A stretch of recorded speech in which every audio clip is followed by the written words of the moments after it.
Slitterhead was initially a game that I was excited for, starting with the very first trailer from the 2021 Game Awards. It looked like it was going to be a very unique experience, but despite the body horror, it did leave me a bit skeptical, since it looked like it was going to be more action-driven than scary. I became cautiously excited for it anyway, mostly because Keiichiro Toyama was behind it. Not only did he create Silent Hill, he made Siren as well, and the Gravity Rush series.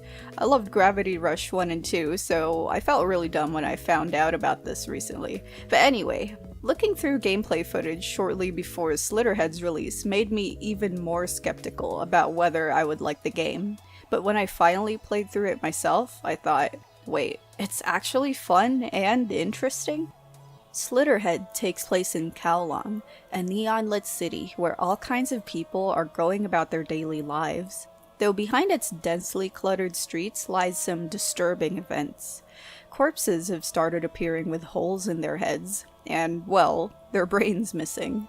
Now the character that you'll be playing as is Hyoki, a bodiless entity that can possess and control people.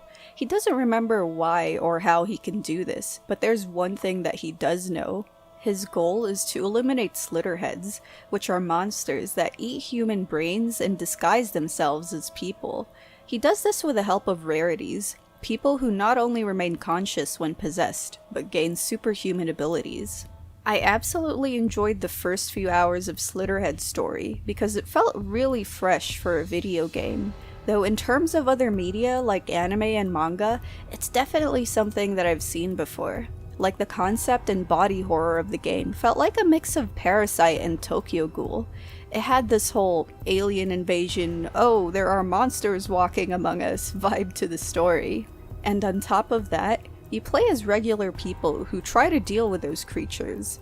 But even though it's a concept that's familiar to me, it's the exact reason why I got hooked into it.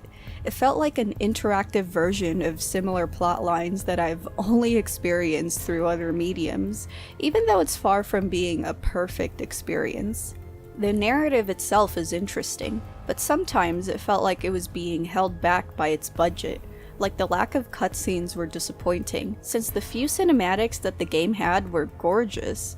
But what hurt the story even more was the lack of voice acting. There's no dialogue box or anything, so the subtitle style of the dialogue had me hoping for some voice actors to come in. But sadly, it was very rare. The only times you would hear it was in the pre-rendered cutscenes and some very specific points in the game. Most of the time, it's either completely quiet, or you'll just be hearing grunting and mumbling. I really wish that more moments in the game had voice acting because it would have added a lot to the more intense scenes. It doesn't help that there were some boss fights where a whole conversation was going on while I had to fight them. It was really jarring because I was busy trying not to die, and yet the game expected me to read the conversation between the main character and the boss. The lack of voice acting also hurt the scenes where you would learn more about Hyoki or the other characters. I know it was a cost-effective, stylistic choice to present the conversations in these trippy cutscenes, but the voice acting would have made it so much more engaging. It's a shame since I like getting to know each character, especially since they were just a bunch of normal, everyday people who happened to get involved with Hyoki. Now, Slitterhead's gameplay separates itself from other new games, mostly because you're either going to love it or hate it. It doesn't help that the first hour or two of the game was quite tedious because of the amount of tutorials, but I think it was necessary because of how unique Slitterhead's mechanics are, like swapping bodies to get through different areas or to survive battles. I initially thought that it would have something like a sandbox or semi-open world structure to it, but it's a bit more linear than that, especially since it's a mission-based game. You'll be exploring the streets of Kowloon, which is a fictional version of Kowloon, Hong Kong. The setting is very much inspired by Kowloon Walled City, which was the densest place in the world before it got torn down in the 90s. But yeah, there are a bunch of cramped alleyways and incredibly detailed environments and interiors that bring everything to life.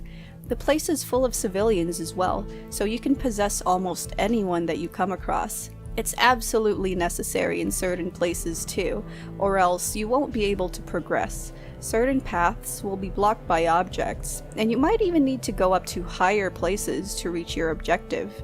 The only way to do that would be to find and possess the nearest person within that area.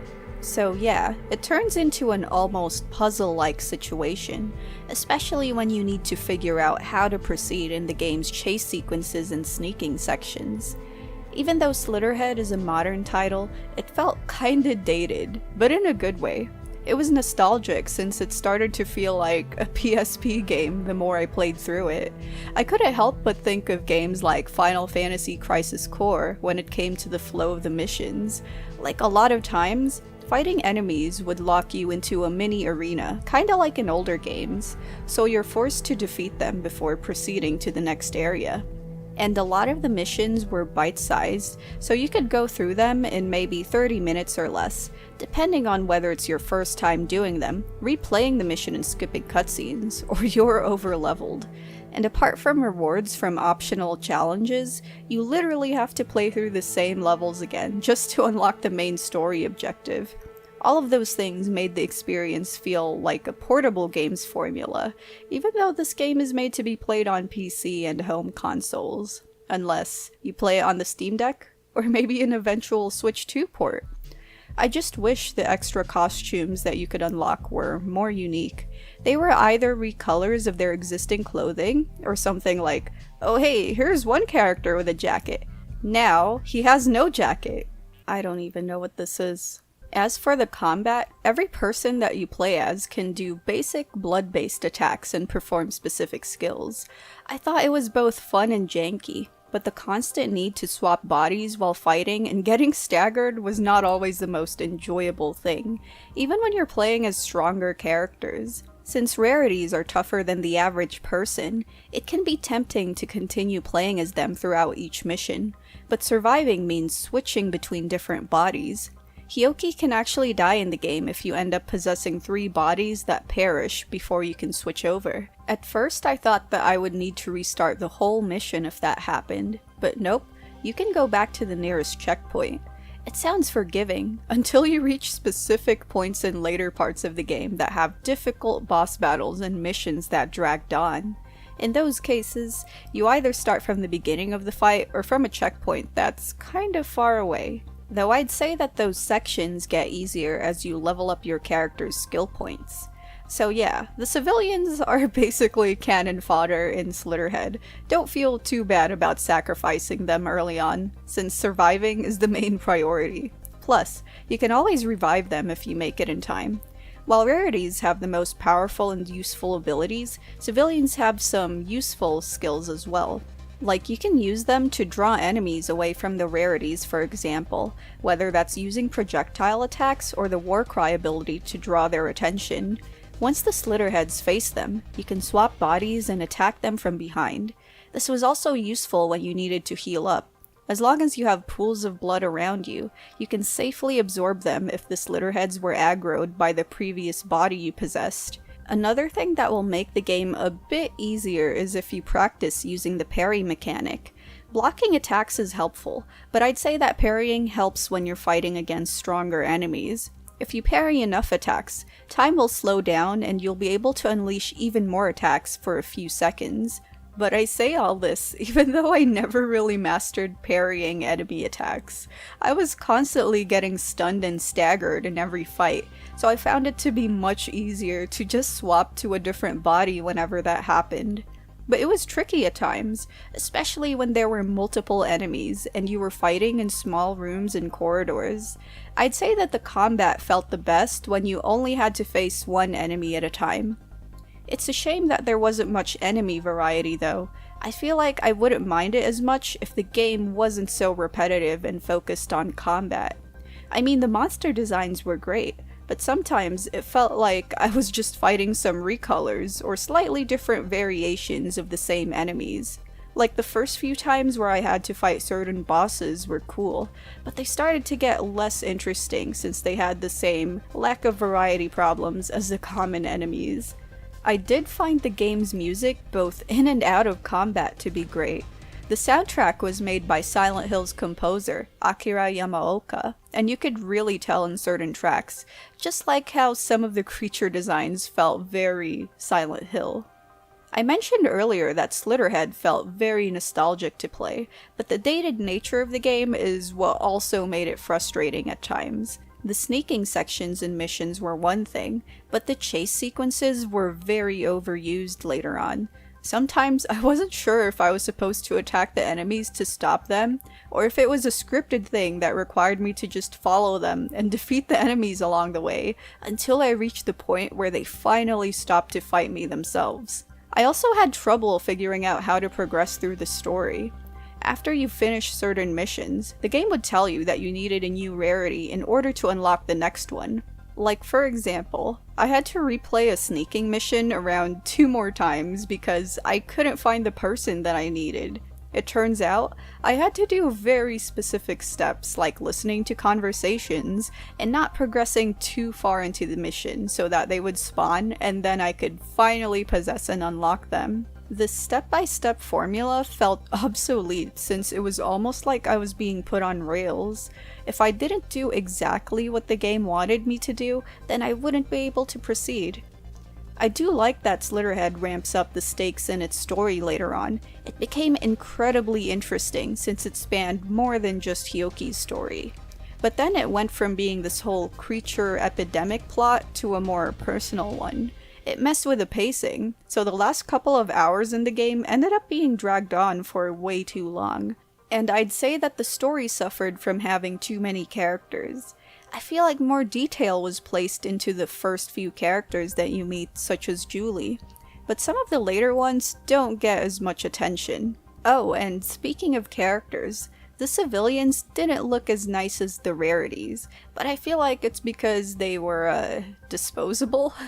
I imagine that the devs would have needed more resources to add more detail to them, and it would have made certain things a bit more complicated if they got realistic hair strands like the rarities, so they ended up having plastic-looking hairstyles. I still think that Slitterhead is a great game though. It's just very flawed. I feel like a lot of the game's issues boil down to budget constraints. It never tries to do more than it needs to, which isn't necessarily a bad thing, but its limitations started to show more and more towards the last quarter of the game. It took me over 17 hours to beat the whole thing, on top of redoing certain missions to reach the very end. But I'd say that Slitterhead is a cult classic in the making, just because of how experimental the game is. It also has some genuinely fascinating plot points throughout the story as well, so I feel like people are going to look back at the whole game and create a ton of different analysis videos and even fully detailed wiki pages. But as much as I like Slitterhead, I can't recommend it to most people. I can only recommend it if you want to play something different, and you don't mind the jankiness and repetitive nature of the game. Slitterhead is out now on PC, Xbox Series X and S, and the PS4 and 5. Let me know what you thought about the video, and like and subscribe if you liked my content. Thank you to my patrons at Patreon for supporting my channel. I know I had so many complaints about Slitterhead, but I still really enjoyed it. And if you dropped by my streams of my whole experience, I'm sure you saw it too, apart from the last stretch. That burned me out. But yeah, I hope you guys are doing well, especially since it's the end of the year. Thanks for watching, and I'll see you in the next video.